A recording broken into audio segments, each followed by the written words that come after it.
Mga kababayan, sa panahon ng kasinungalingan, ang katotohanan ang unang pinapatahimik.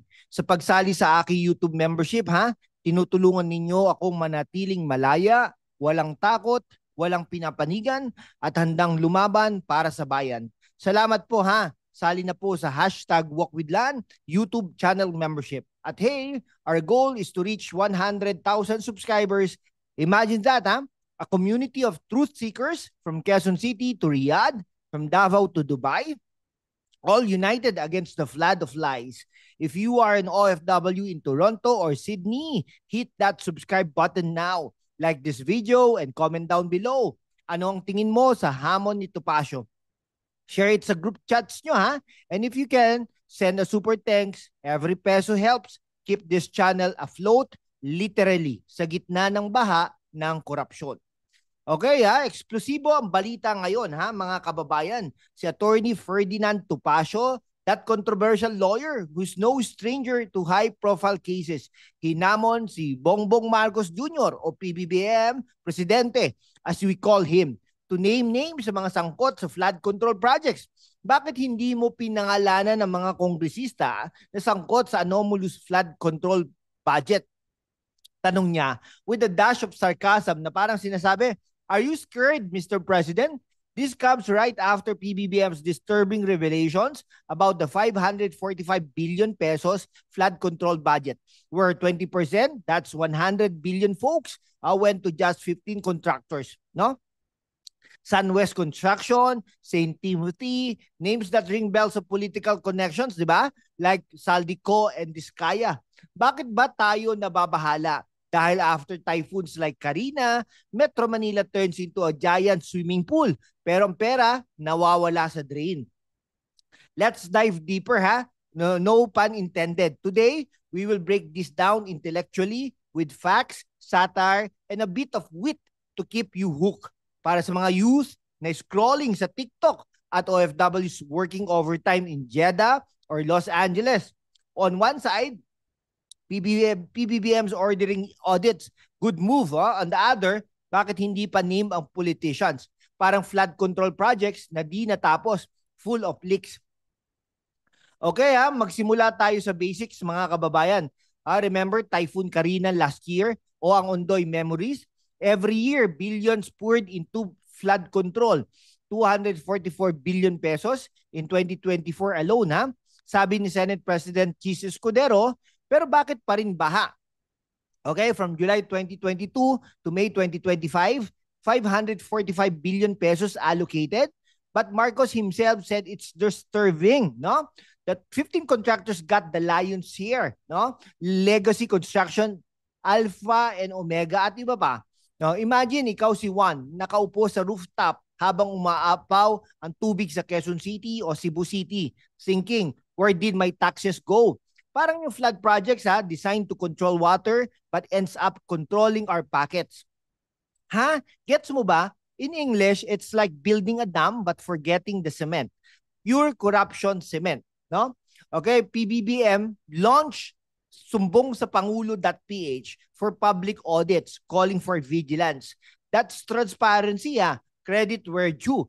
Okay? Bakit hanggang contractors lang? No mention of congressmen who inserted these projects in the budget. Sa US or Canada, where many OFWs are in Toronto or Vancouver, flood control like the Mississippi River projects involve strict oversight, no syndicates allowed. No? Dito sa atin, parang organized crime, sabi ni Mayor Magalong. Mga kababayan sa Hong Kong o Singapore, anong experience nyo sa floods abroad? Comment down below at kung kung nasa Riyadh o Doha kayo, share this video. Our OFWs deserve the truth. Subscribe na, like, and super thanks para sa more deep dives. Okay, si Ferdy Topacio he's the lawyer for big names. Mula kay Digong hanggang controversial figures, now he's daring PBBM. Pangalanan mo ang mga sangkot na kongresista sa maanumalyang flood control budget. Okay, Mr. President, if you really want the truth, appoint Mayor Magalong to head the board. Dare you, no? Parang si Topacio, always the challenger, like a courtroom drama on Netflix. But this is real life, folks, no? Bakit ba takot si PBBM? Is it because allies are involved? Like, do you have allies here? Tanong ni Topacio. Okay, imagine PBBM sa Malacanang ha, holding a list, pero parang name that tune ha, game. Hindi niya sinasabi ang lyrics. Okay, Topacio's motive ha, he's critical of sloppy leadership, but some say he's grandstanding for attention.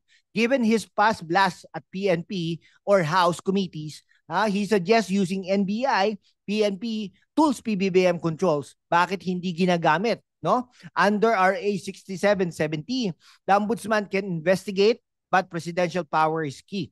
Isipin mo, sa Davao City o Cagayan de Oro where floods hit hard, ang pera na dapat sa dikes napupunta sa bulsa, no? Parang flood umaapaw ang pera pero sa wrong direction. Okay.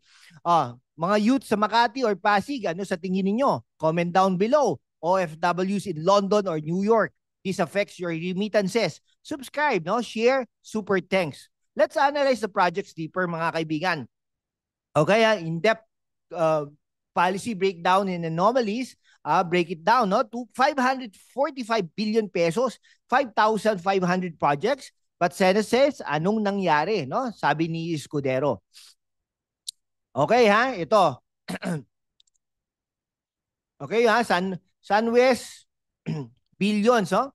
Okay? Talagang yung SunWest po na contractor, billions po, no? Ang naglilink po dito si Saldico, no? Di umano. Sa St. Timothy naman, billions din. Ang links po dito ay yung Diskaya sa Pasig City, no? Marcos said some budget allocations, no structures specified, no? May mga anomalya, rigged bidding, conspired contractors, parang loto, few winners, but the jackpot is taxpayer money, no? Okay, Marcos ordered audit, kailangan may managot. Good, but why not name politicians like yung mga ano diyan, di ba? Sa Japan or Australia where OFWs in Tokyo or Sydney are, flood tech like barriers work because no corruption. Dito, 71 billion pesos cut in budget per Tebes case link. Okay, bakit ba palpak? Dahil ang flood control ay control lang sa papel. Sa reality, out of control. Okay, mga kababayan sa Abu Dhabi o Kuwait, imagine sending money home tapos nababaha pa rin ang pamilya. That's why we need accountability. Okay. Okay, sabi ni PBBM, he is auditing launch website, private sector partnership urge, no? At Ramon Ang, di ba? Okay, no more business as usual. Topacio's right, why not use DOJ? Afraid of syndicates? Para fairy tale, PBBM the king, Topacio the jester shouting. The emperor has no names, no? Okay, o kaya flood projects like Philippine traffic congested with kickbacks. This is your future, mga kabataan. Demand better. Compared to Europe's efficient systems, no? Corruption erodes trust per World Bank. PH, Philippines loses 20% GDP to it. Mga kababayan sa Guam o Brunei, ano opinion nyo? Comment, like, share, super thanks from Calgary or Honolulu helps, no? Mga kaibigan, let's summarize everything. Ano ba natutunan natin? Topacio's challenge exposes cracks in flood control. PBBM must name names for real change.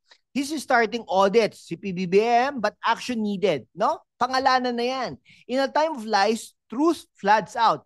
Mga kababayan, from Manila to San Francisco, from Iloilo to Melbourne, fight for bayan.